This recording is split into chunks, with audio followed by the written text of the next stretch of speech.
We are now moving to item 13, and that is the public hearing to receive public comments on the proposed Reimagine Metro Phase 1 service proposals for the implementation in December 2023.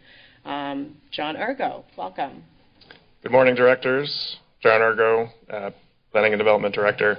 So in a moment, I'm going to turn the podium over to Jarrett Walker, who's wandering in the back there, great, who's going to lead us through a presentation of the Reimagine Metro Phase 1 service proposal, which, if the board adopts today, will be implemented in December. But first, I'd like to briefly recap how we got here. So last October, we all met, or most of us anyway, at a board retreat where we laid out 3 very ambitious goals for Santa Cruz Metro: double ridership in 5 years to levels not seen since the mid-2000s, never buy another bus with a tailpipe, and maximize the development of affordable housing at our transit centers. All 3 goals are, of course, interrelated and supportive of each other, and all are in service, I think, of a singular vision where Metro really strives to be the best community partner it can be to ensure that Santa Cruz County is livable, equitable, and sustainable. If the past few years of the pandemic were somewhat of a nightmare, then I think the current moment feels like a dream that you don't want to wake up from.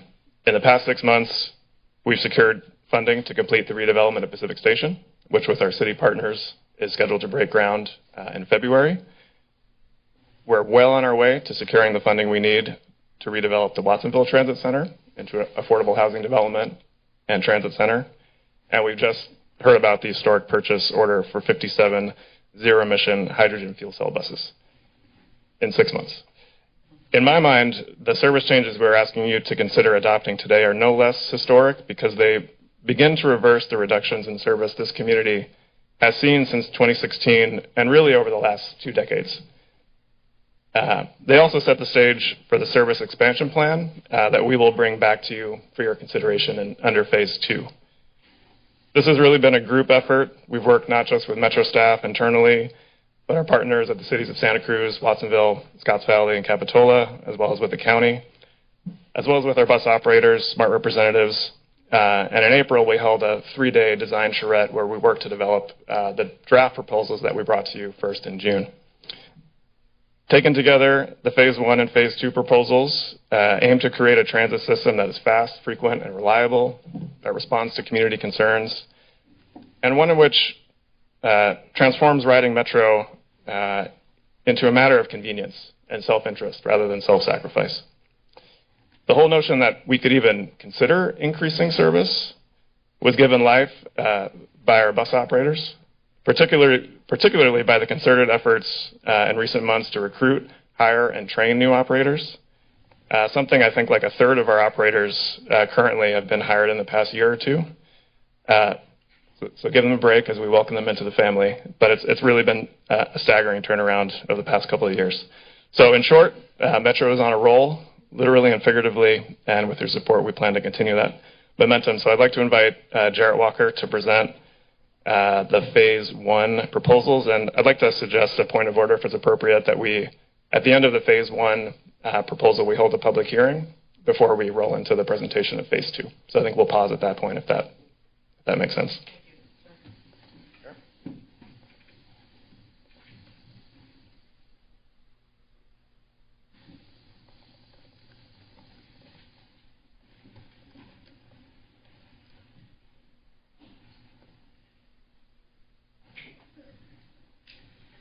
Good morning. Thank you very much for the opportunity. This has been one of the most exciting projects my firm has worked on in a long time. We work for so many transit agencies who are trying to figure out how to downscale, trying to figure out how to do less with less. And it's really exciting to have a chance to work with a transit agency and with a community that really wants transit to have a larger role and is ready to make that happen. So Reimagine Metro is specifically about re-envisioning where buses should go and how often, so the design and scheduling of the network. The key goals include increasing the overall amount of service provided, making transit more reliable and relevant to the community's needs, adapting, of course, to post-COVID travel patterns, and creating a network that's useful and attractive for many people's trips. We're planning changes to the network that would come into service in 3 phases. Phase 1, right away, December 2023, as fast as possible, with the operating resources that will be available by the end of this year. And that's the phase that you will need to make a decision about today if it's going to happen in December. Today's the last opportunity to approve it, to keep that schedule. So most of my presentation will be about phase 1 and how we got to phase 1, because, of course, that's the thing that I need you to really understand in the most detail so you can decide whether to approve it. Then, afterward, as John mentioned, after the public hearing, I'll give you what's more of a sneak preview of early thinking about what phase 2 and phase 3 might look like as the network continues to grow, with certain assumptions about resources and staffing that seem reasonable. So where we are now, we've been through a process of analyzing the network. We went through a process of developing a couple of alternatives for phase 1 and ran them past the community in the community input process. We got back their feedback, and that was the basis then for the final design of phase 1 that's before you. From here, we bifurcate into 2 tracks. Phase 1, if you choose to approve it today, goes very rapidly into implementation, preparing schedules, training drivers, all of that, to get on the street by December 23. Phase 2 and 3 go on to their own track of further refinement and another round of community input on the design until we get to the point where those are ready for your approval for implementation. So what we're doing today is presenting that feedback, presenting phase 1, and then also previewing phases 2. So let's review the conversation we had this summer. At the time, what we were looking at was the possibility of adding about 10% in service above the current level at that time. And what we sought were to come up with simpler and more direct routes, higher frequency, better transfers, and in some areas there were going to be some changes in which streets had bus service, and I'll take you through the detail of that. Here's the existing metro network as it is today. Now, please remember, in every map that we draw, the colors are indicating all-day frequency, how often the bus comes. The dark blue on these maps is a bus every 30 minutes. The light blue on these maps is a bus every 60 minutes. Purple on these maps is a bus every 20 minutes. And red on these maps is a bus every 15 minutes. And you will note there is no purple or red on the map today. Alternative 1, which was a lean toward frequency, had a series of choices in it that had less service to certain places in order to build up higher frequencies. So, for example, over here in Santa Cruz, service was removed on High Street to pay for consistent high frequencies on both 18 and 19, the 2 main paths to the university. Over here, service was removed through Twin Lakes to have a consistent 30-minute pattern here. Several similar choices going through, and I'll explain those. Both alternatives reflected the operating constraints of 145 drivers by December and no new infrastructure except for the temporary closure of Pacific Station and the, do you know how to go back?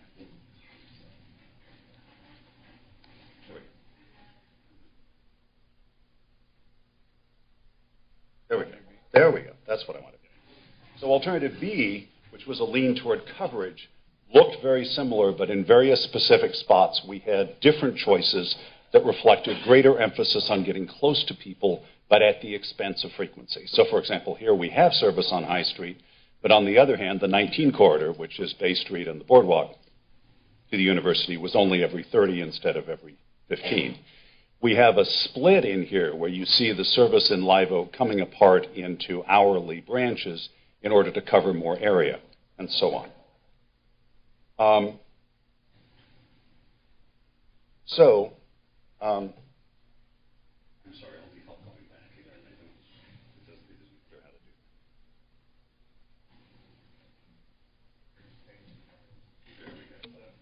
that. Okay.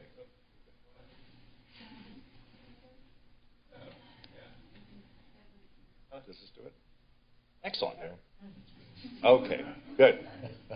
So both alternatives would provide similar overall coverage to the network, Alternative B provided service near slightly more people. Alternative A, by virtue of being more frequent, was more useful in getting more people to destinations, but there were individual areas that it wasn't going to serve, and the people in those areas weren't going to like it. So we had a public conversation about those, quite an extensive one, an online public meetings that about 90 people in total attended, stakeholder conversations with about 20 organizations, rider focus groups with about 30 riders from throughout the service area, including one focus group in Spanish. In-person outreach, 3 events in Watsonville, 1 in Live Oak. In-person outreach is a thing that we do specifically targeted to demographic groups that tend not to respond to other forms of outreach. So that was like going to the transit center in Watsonville and actually talking to people that you met there, for example, in English and Spanish. An online survey, the online survey these days is always where we get the bulk of the feedback, 789 responses online, plus 15 people who did a paper version of the same questionnaire that got coded the same way. And finally, a project website that saw about 1,500 unique visitors over the course of the outreach period this summer. The high-level takeaways. There's very positive response to increased frequency, positive responses to the simplified pattern of service, especially the dramatic simplification of service that's proposed for Watsonville. And I'll get into that in a little more detail. There was lots of concern over the potential loss of service on High Street. There was a lot of desire to see a return of the Watsonville-Santa Cruz Express bus, the 91X, which we were not proposing in the alternatives. And there were a lot of questions about how major service changes will be communicated. The survey results overall reflected diversity of county residents and Metro riders. Among those who reported their demographic information, a little over half were regular Metro riders. 45% identified as people of color, including 30% Latino or Latina. 40% low income, 40% not owning a car. 28% identifying as students of UCSC or Cabrillo, and 15% identifying a disability that limits mobility. So obviously a demographic slice that is more representative of the ridership than it is of the entire population, but also with a significant number of people from the general population. 48% were not Metro riders, but were nevertheless interested enough to take the survey, and I think that's very encouraging. We asked, do you agree that Metro service, where and how often the bus should come, needs to change? There are very few defenders of the existing system as it is. So at the high level,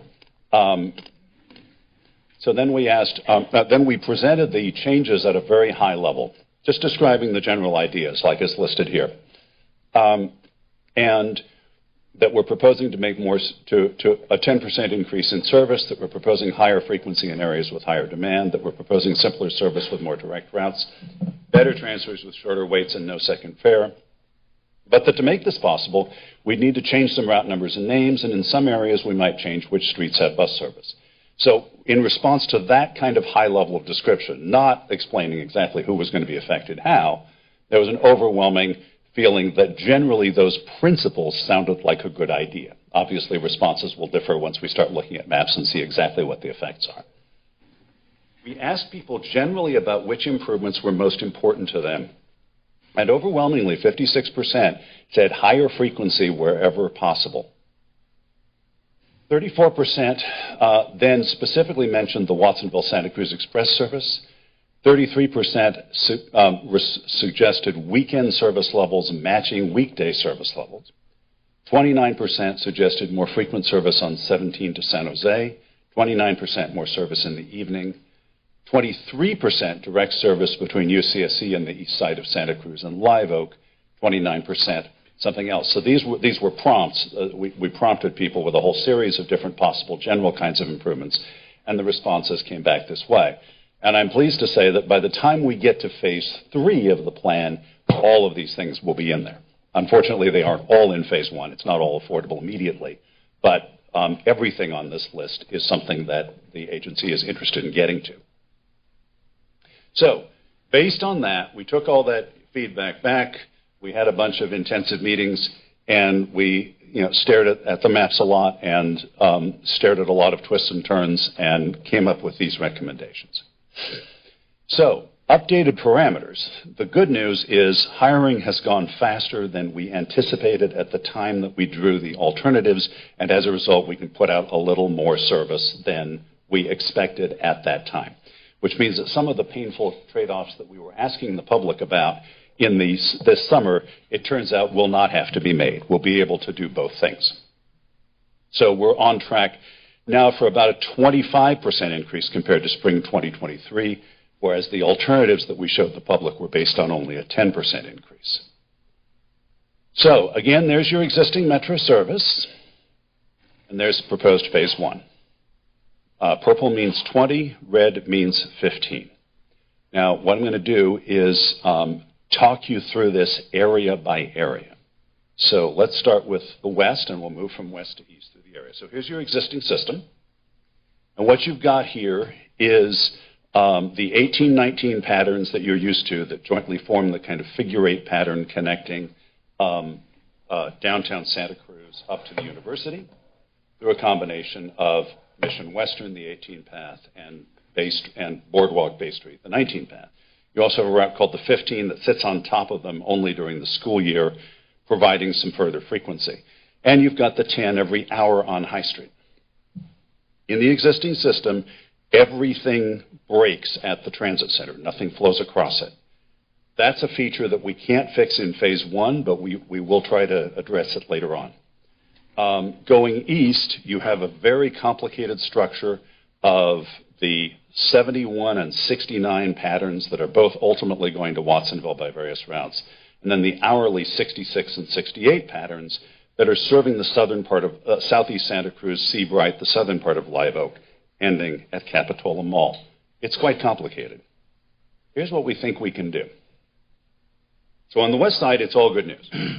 We can now afford the 18 and 19 both at 15-minute frequency, which will be a huge payoff for people traveling to the university and also on the west side generally. We can afford High Street. I stand corrected. We do have one route coming, continuing across now. We can afford to have High Street every 30 minutes. And this one route we have been able to connect through to the east side. So what you now see is Route 3 on the west side, on covering High Street to the university, continues across downtown and out the east side, going through Seabright and Live Oak. Now, there are a bunch of little complexities here that I should mention briefly. One of the things that is happening here, unfortunately, this doesn't seem to do it. So I don't seem to have a pointer, unfortunately, so I'll have to talk you through this without one. As you see the 3 going east out of downtown on Broadway and turning left on Seabright, what's going on there, as you probably know, is that the Murray Street Bridge is going to be closed for construction for a while. And as a result, it is not possible to go down to the south end of Seabright. There'll be no way for buses to do that physically while that bridge is closed. That's why you see the 3 going back up to Soquel and Capitola Drive to 7th. There's no other way to get across the water there. Then it comes down, and in response to the public feedback that people preferred to see this route split into 2 hourly pieces here, that's what we're doing. So we have an hourly piece that goes via Twin Lakes and an hourly piece that goes via Bomber and 7th, along east on Portola. Then there was another question to the public. Right now you have once an hour service going up 38th and once an hour service going up 41st. The public feedback on that led us to suggest that the right thing was actually to send all the service via 38th to Brommer to 41st as the way to best split the difference between those and keep the frequency together. Now, 1 and 2, as you see there, are the routes that are replacing what are now called 69A, 69W, and 71. We think 1 and 2 are simpler numbers that will be easier for people to deal with. These 2 routes are both every half hour, and they're designed to leave downtown Santa Cruz offset. That's why you have a red line coming out of downtown Santa Cruz where you see them together, 1 and 2, because there's a bus every 15 minutes there. Then you see the red line split into 2 blue lines, which is a bus goes this way, the next bus goes that way, and you have 30-minute service beyond that split point. They both, Route 1 goes up Soquel Drive past Dominican. Route 2 goes Capitola Road, Capitola Mall, and up 41st. They come back together, and they come back together into a purple line, which means that the worst possible wait is about every 20 minutes there. The reason for that is that if buses come out of Santa Cruz evenly spaced, and then one goes a longer path and one goes a shorter path, they're no longer evenly spaced where they come back together. So there'll be about a 10-minute gap and then about a 20-minute gap. That's just how the scheduling will work. But still, that is much more frequency between Cabrillo and Santa Cruz and between Cabrillo and Watsonville than you have now. Much more regularly scheduled frequency. Consistent.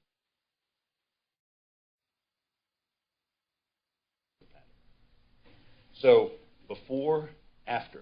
Now, I should mention here, too, by and large, these changes don't have much effect on the San Lorenzo Valley and Scotts Valley, but there is one small exception, which is that in the existing system, service coming down from the north from Scotts Valley on the 35, every hour, half of them go down Emmeline Street past the County Social Services Office, which slows down the trip from Scotts Valley. So in the proposed system, a different route, Route 4, covers that area so that all the 35 services can come the fast way into town. Saves a few minutes on trips in from Scotts Valley and San Lorenzo Valley. So Mid-County, Aptos, Capitola. So here's the existing system. It's quite complicated. And here is the proposed streamlining of it. So now again, you have 1 and 2, both coming from Santa Cruz, rejoining at 41st and Soquel, and then with a worst case frequency of about 20, coming across past Cabrillo. When we get to Aptos, they split again. Half the service jumps on the freeway at State Park. Another half of the service continues on Soquel through Aptos, jumps on the freeway at Freedom. And then they're both on the freeway into Watsonville. New Route 73 is an hourly service that's replacing just the rural segment of Route 71. Right now you're running 30-minute service through a rural area on Route 71, the rural part of Freedom Boulevard, west of Airport Way in Watsonville. The only destination on that segment is Aptos High School. So the recommendation is that that piece be broken off as a feeder route. And so you see it coming from Cabrillo College, going down and heading up Freedom Boulevard. We'll get to Watsonville, and I'll show you what it does there. But the idea is that allows more of your service to all go into Watsonville from the Highway 1 side, which means better service to both downtown Watsonville and to Watsonville Hospital, both of which are much bigger transit destinations than anything on the rural part of Freedom Boulevard. Aptos High School, remember generally about high schools, they produce a bunch of demand once a day or twice a day at their peak times, but they don't fill buses all day. They don't generate the kind of all-day demand that a hospital does or a big downtown does. So, finally to Watsonville. I have unscrambled a lot of incredibly complicated transit networks in my day, and Watsonville is really still kind of amazing to me, how complicated the existing network is. It's an enormous tangle of overlapping buses, none of which are likely to be coming when you need them. These pale blue lines mean a bus coming once an hour. We know we can do a lot better for this than in Watsonville, not just in terms of their access to Santa Cruz, but also just the ability to get around town. So there's the existing network, and here's the proposed. So as you see, in the proposed network, we've done a lot of streamlining to get you four significant half-hourly routes operating locally in Watsonville that are now frequent enough to really be useful. And in certain cases, there'll be some effective combined frequencies higher than that. So again, by breaking off the 73 into a local route, the rural part of Freedom Boulevard, we can now have 4 buses an hour coming down Highway 1, half of which, Route 1, come off at Airport Way, go through the hospital, go over to Freedom Center, and come down Freedom and Lincoln into downtown. The other half of them come straight in on Main Street into downtown. They come together downtown. So this is now enough frequency that the main destinations inside Watsonville are connected with each other with a bus that has some hope of coming somewhere near when you need it. Also, we have a new half-hourly route that goes out Main Street, turns, and goes up Green Valley across the center of the city to Freedom Plaza, and then it's continuing on north at Green Valley and has 2 hourly branches. Route 79, which goes out to the east, we've doubled the frequency on this route. It's currently only every hour. To do that, however, we've had to take service off of a little street called Martinelli, whose service was only running in one direction anyway, and therefore wasn't really that useful and wasn't really being used. So there's some people on Martinelli who will have to walk further to service, but they were already walking to service in one direction anyway because the service was only running in one direction. So Those are some of the adjustments. Route 78 also is a new service that covers Beach and Ohlone on the west side and the county social services that are on that cul-de-sac off of Harkins Slough near the freeway. And that then flow on through to do some other bits of coverage up to Freedom Plaza. So quite a different structure in Watsonville. One other thing, 91 is there just a couple trips on the peak. We want there to be a lot more of it, but we're going to start with just a couple trips on the peak to start, is what we can afford now. 91 is proposed to be different than the old 91 some people remember. In the old 91, some people remember it was Watsonville, Cabrillo College, Santa Cruz. But now, with the new 1 and 2, Watsonville has a nice express to Cabrillo College anyway. The 1 and 2 already do that. So we're going to suggest that the new 91 not stop at Cabrillo College, that it be a nonstop from Watsonville to Santa Cruz. We think that'll be more effective. We think that'll deliver travel times to be more useful to a lot of people. So the other improvements in Phase 1, routes 1, 2, and 3 would each operate every 30 minutes later in the evening than now, until 9 p.m., and there'd be some service on them every 60 minutes all the way till midnight. So until 9 p.m. in both directions, if you think about how these services add up, there's a bus every 15 minutes between Santa Cruz and Watsonville. There's a bus every 10 to 20 minutes at Cabrillo College to both Santa Cruz and Watsonville. And there's a bus every 30 minutes or better on all parts of Soquel Drive. So if the board approves the Phase 1 proposal today, and the project team will immediately proceed to preparing the major service change to be implemented in December. A bunch of tasks that have to be done right away, writing or publishing new route maps and schedules, preparing for the re-signing of bus stops in late December, writer and public information efforts throughout this period. At this point, I would like to stop and answer any of your questions about Phase 1, anything that you feel you need to know in order to make a decision. And then I think the next step would be to go into the public hearing. Thank you, Mr.